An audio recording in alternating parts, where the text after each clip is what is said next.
Assalamualaikum warahmatullahi wabarakatuh dan salam sejahtera.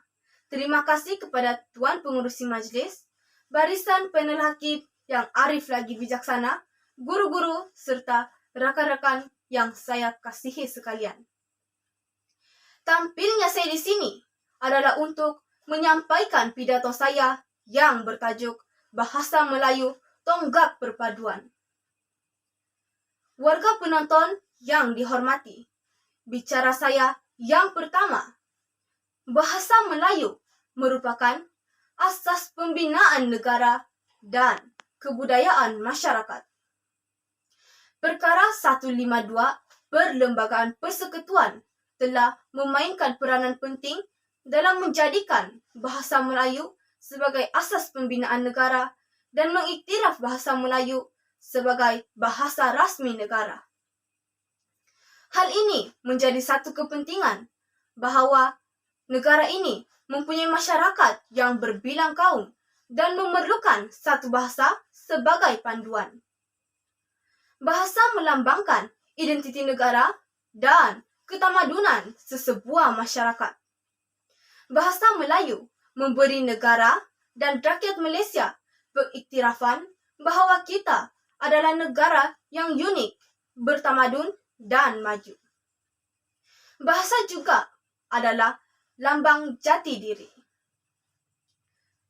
Warga penonton sekalian, bicara saya yang kedua, bahasa Melayu berperanan sebagai bahasa perpaduan.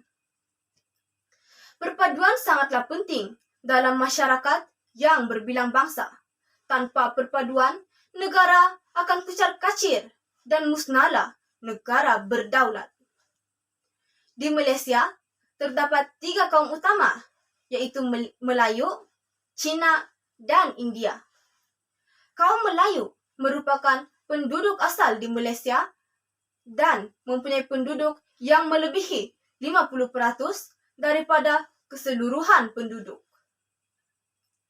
Oleh sebab itulah, bahasa Melayu dipilih berdasarkan kaum majoriti penduduk. Bagi merealisasikan bahasa Melayu sebagai bahasa kebangsaan dan ejen perpaduan negara, Penyata Razak diwujudkan.